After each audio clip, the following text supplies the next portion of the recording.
Hello everyone, मैं हूं इमरान अहमद, मनोरम ऑटो आगरा से। दोस्तों, आप सभी का स्वागत है अपने यूट्यूब चैनल इमरान ऑटोटेक में।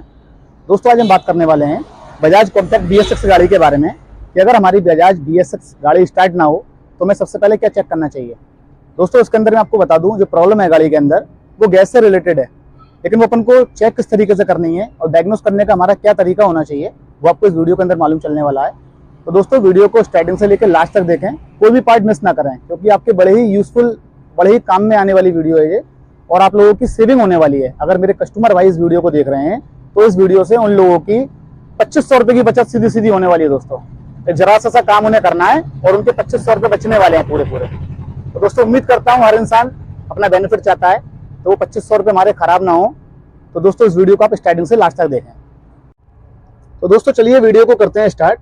सबसे पहले देखिए, हमने इग्निशन गाड़ी का ऑन कर दिया और यहाँ मेरी गैस की लाइट भी आ रही है, MIL भी मेरा आ रहा है और अब मैं गाड़ी को क्रैंक करता हूँ, गाड़ी में सेल्फ लगाता हूँ। ये देखिए, गाड़ी में मैं सेल्फ लगा रहा हूँ। चलो लगाओ, गाड़ी में सेल्फ लगाओ।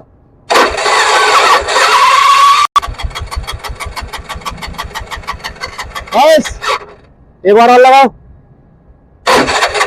बस जैसे चालू करेंगे ना। तो दोस्तों, सबसे पहले हम पास लगाओ रखा है इसका इंजेक्टर का, ये पाइप निकालेंगे जो हमारा थ्रोटल बॉडी पे कनेक्ट होता है। दिखाओ, उधर पास करो। ये हमारा यहाँ इंजेक्टर लगा हुआ है, ये देखिए, ये क्लियर दिख रहा होगा आपको। गाड़ी में सेल्फ लगाओ भाई जरा।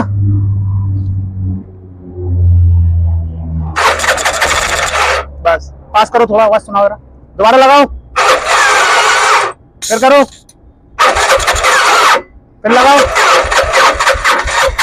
बस दोबारा लगाओ। बस हमारा दोस्तों जो इंजेक्टर है, ये गाड़ी में से जो गैस है वो ओवर फेंक रहा है, यानी इसका प्रेशर जो आ रहा है वो तेज आ रहा है, जिसकी वजह से मेरी गाड़ी स्टार्ट नहीं हो रही है। तो दोस्तों, अब इसके अंदर हम अपना दूसरा इंजेक्टर लगा के चेक करेंगे सबसे पहले, उससे मेरी गाड़ी स्टार्ट हो रही है या नहीं हो रही है। चाय बंद कर देना गाड़ी की, बंद कर।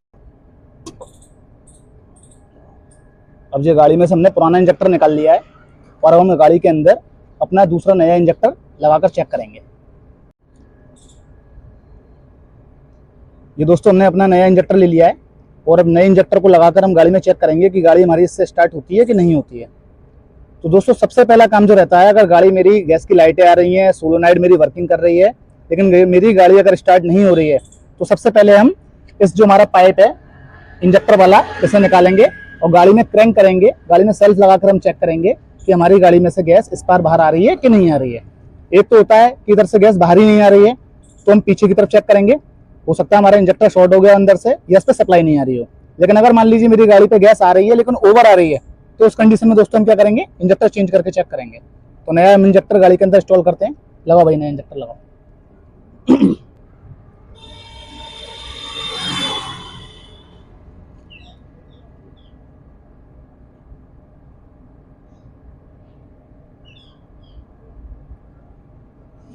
के अंदर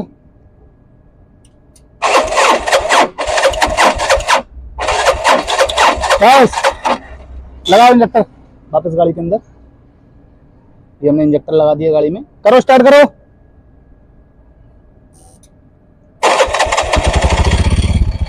ये देखो दोस्तों, जैसे ही गाड़ी के अंदर नया इंजेक्टर हमने गाड़ी में लगाया और मेरी गाड़ी एक सेल्फ में गाड़ी स्टार्ट हो गई, तो उससे मुझे ये तो मालूम चल गया कि मेरी गाड़ी पे इंजेक्टर खराब है। तो दोस्तों, लेकिन अब बात करेंगे कि इंजेक्टर खराब आखिर हुआ क्यों। समझने वाली बात इसके अंदर ये है दोस्तों, मैं ये देखा कि हमने जैसे ही पुराना इंजेक्टर निकाल के नया इंजेक्टर लगाया तो मेरी गाड़ी स्टार्ट हो गई। लेकिन दोस्तों, अगर ऐसे इंजेक्टर खराब होगा तो ग्राहक का नुकसान 2500 रुपए का होता है। तो दोस्तों, अपन उस नुकसान को कैसे बचा सकते हैं, इसी के लिए दोस्तों मैंने वीडियो के अंदर आगे आप लोगों के लिए पूरी जानकारी डाली हुई है। तो कोई भी पार्ट दोस्तों मिस ना करें, जिससे कि आपसे वो जानकारी छूट जाए और आप उसका बेनिफिट ना उठा पाए। तो दोस्तों, आगे अगर आप देखेंगे मेरी गाड़ी के अंदर मेरे सामने CNG टैंक होता है। CNG टैंक के बाद दोस्तों अगर आप देखेंगे वहाँ मेरा गैस सोलोनाइड लगा है। गैस सोलोनाइड के बाद दोस्तों मेरी गाड़ी में यहाँ LPR लगा है और LPR के बाद दोस्तों मेरी गाड़ी गैस रील के द्वारा होती हुई मेरी थ्रोटल बॉडी से पास जो मेरा इंजेक्टर है वहां आती है और इंजेक्टर से होती हुई अंदर गैस फिल्म में जाती है। तो दोस्तों, अब ये देखना है अपन को कि अपन इसमें कैसे अपना बेनिफिट कर सकते हैं। तो वीडियो को आप आगे आखिर तक देखें और कोई भी पार्ट मिस ना करें। दोस्तों आप जो स्क्रीन पर देख रहे हैं इसे LPR बोलते हैं, लो प्रेशर रेगुलेटर, जो पीछे से सोलोनाइट से गैस का प्रेशर जो आता है जो उसे कम करके आगे गैस रेल की तरफ भेजता है। और इसके अंदर भी दोस्तों लिक्विड काफ़ी आ जाता है, जो कि जब मेरी गैस का प्रेशर आगे जाता है गैस रेल की तरफ, वो ऑयल गैस रेल से होता हुआ फिर इंजेक्टर पे जाता है। तो उसके लिए दोस्तों हमें भी इसकी भी क्लीनिंग करनी है, और इसे मैं पहले ही साफ़ कर चुका हूँ, जो कि काफ़ी गंदा था। ये देखिए इस तरीके से पूरा क्लीन करना है अपन को अच्छी तरीके से धो के, जिससे कि जो हमारा लिक्विड है जो कि CNG फिलिंग कराते समय गैस के द्वारा अंदर आ जाता है, तो वो लिक्विड पूरा अपन को अच्छी तरीके से क्लीन कर लेना है। यहाँ पर इसका बाल लगा है, जो कि एक स्प्रिंग और डायफ्राम लगा रहता है, जो कि प्रेशर को कंट्रोल करके रखता है। ये देखिए ये इसका डायफ्राम है। अगर ये पर्दा फट जाए, डायफ्राम फट जाए, तो अपन को ये रिप्लेस करना है, वरना गैस का प्रेशर बढ़ जाएगा। ये इसका अपना कवर है। ये देखिए पीछे एक 6 नंबर का एलन की बोल्ट लगा रहता है, जो कंपनी से ही प्रेशराइज सेट होकर आता है, तो उसके साथ भी छिड़खानी ना करें। ये हमारा सामने सोलोनाइट लगा हुआ है। ये सोलोनाइट से हमारा जो पाइप है वो आकर LPR पे कनेक्ट होता है। ये देखिए सोलोनाइट बॉडी लगा है हमारा सामने, 2 पाइप लगे हुए हैं, एक आ रहा है हमारा HPR से और दूसरा पाइप LPR पे जाता है। ये हमारा सामने इंजेक्टर नया वाला, ये हमने जो लगा रखा है। तो चलिए अब सोलोनाइट को खोल लेते हैं। उसके लिए ये अपन को ब्रैकेट खोलना पड़ेगा 12 नंबर के सॉकेट से। इस तरीके से अपना ये पूरा ब्रैकेट बाहर आ जाएगा, और सोलोनाइट के बॉडी के अंदर एक फ़िल्टर लगा रहता है। ये अपन खोलकर चेक कर लेते हैं इसमें भी लिक्विड है या नहीं है। तो चलिए इसे खोल लेते हैं। ये देखिए इसमें ये लिक्विड मुझे साफ दिखाई दे रहा है। ये देखिए टपक रहा है, जो कि तसले के अंदर जा रहा है हमारा। ये सारा CNG भरवाने के टाइम जो लिक्विड आ जाता है, धीरे धीरे करके इकट्ठा होता जाता है इसमें, ये वही लिक्विड है सारा, जो कि आगे चल के हमारे इंजेक्टर के लिए नुकसानदायक रहता है। तो वैसे भी अपन खोल लेते हैं। और इसके अंदर दोस्तों ये फ़िल्टर जो आप मेरे हाथ में देख रहे हैं, ये गैस सोलोनाइट का पेपर फ़िल्टर है।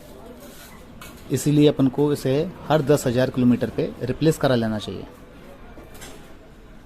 वरना आपके गाड़ी का जो इंजेक्टर है वो जल्दी ख़राब होने की चांसेस रहेंगे। देखिए इसमें कितना सारा लिक्विड है। ये सारा लिक्विड CNG गैस फिलिंग कराते समय धीरे धीरे करके टैंक में इकट्ठा होता है, और टैंक से धीरे धीरे होता हुआ बाकी सारी लाइनों में जाता है। तो इस तरीके से देखिए कितना गंदा है हमारा ये सोलोनाइट की बॉडी। इस पूरे को अपन को क्लीन कर लेना अच्छी तरीके से। उसके बाद दोस्तों ये हमारा देखिए CNG टैंक है, जिस पे से मैंने HPR को डिस्कनेक्ट कर दिया है। और HPR का पूरा फंक्शन क्या है वो मैंने ऑलरेडी इसके ऊपर वीडियो बनाया हुआ है, उसे आप आई बटन में जाके उसे क्लिक कर लीजिएगा। तो दोस्तों इस CNG टैंक में से हम इस लिक्विड को निकालेंगे। पहले गाड़ी को मैं पूरा एक साइड से झुका लेना है इस तरीके से, और फिर उसका जो गैस का फिलिंग का बाल होता है हमारा ऑन ऑफ करने वाला, उसे हल्के हल्के खोलेंगे। तो देखिए ये CNG टैंक में से कितना सारा ये देखिए लिक्विड बाहर निकलने लगा, जो कि धीरे धीरे करके जब हम गाड़ी में CNG फिलिंग कराते हैं उस टाइम ये धीरे धीरे करके हमारे टैंक के अंदर चला जाता है, और यही सारा कचरा आगे चल के हमारे इंजेक्टर को नुकसान पहुंचाता है, इंजेक्टर को ख़राब करता है। तो बस आपको हर 30,000 किलोमीटर पे इस तरीके से CNG टैंक को क्लीन करा लेना है। पूरा उसका जो गंदगी है उसे इस तरीके से निकाल लेना है, जिससे कि आपके इंजेक्टर ख़राब ना हो। तो दोस्तों बस खाली गाड़ी को हमें एक साइड से झुका लेना है इस तरीके से, और धीरे धीरे करके जो अपना CNG का प्रेशर खोल के देखना है। ये देखिए कितना सारा लिक्विड आ रहा है इसमें से। अभी देखिए पूरा क्लियर हो गया। तो उससे हमें ये मालूम चल गया कि जो हमारा CNG टैंक के अंदर गंदगी थी, कचरा था, वो सब निकल गया। और ये देखिए सारा जो ज़मीन पर आप देख रहे हैं ये सारा वही लिक्विड है जो धीरे धीरे करके CNG जब भरवाते समय हमारे टैंक में चला जाता है। इसी की वजह से हमारी गाड़ी का जो इंजेक्टर है बार बार ख़राब होता है। तो आप हर 30,000 किलोमीटर पे टैंक की सफाई कराएं, हर 10,000 किलोमीटर पे सोलोनाइट फिल्टर चेंज कराएं, जिससे आपकी गाड़ी का जो इंजेक्टर है ख़राब होने से बचे। करता हूँ वीडियो आप लोगों को अच्छी लगी होगी, पसंद आई होगी। दोस्तों अगर आपको वीडियो अच्छी लगी हो, पसंद आई हो, तो मुझे कमेंट बॉक्स में जाके बताएं। और दोस्तों अगर वीडियो पसंद आई हो तो उसे लाइक, शेयर, कमेंट करना ना भूलना। और दोस्तों जो भी मेरे चैनल पर नए हैं, जिन्होंने अभी तक चैनल को सब्सक्राइब नहीं किया है, वो चैनल को सब्सक्राइब कर लें, और आई बटन पे जाके दोस्तों बेल आइकन को क्लिक कर दें, जिससे कि आपके पास जैसे ही मैं दूसरा कोई यूजफुल वीडियो लेकर आऊंगा उसका नोटिफिकेशन आप तक पहुंचता रहे। तो दोस्तों मिलते हैं अगली वीडियो में।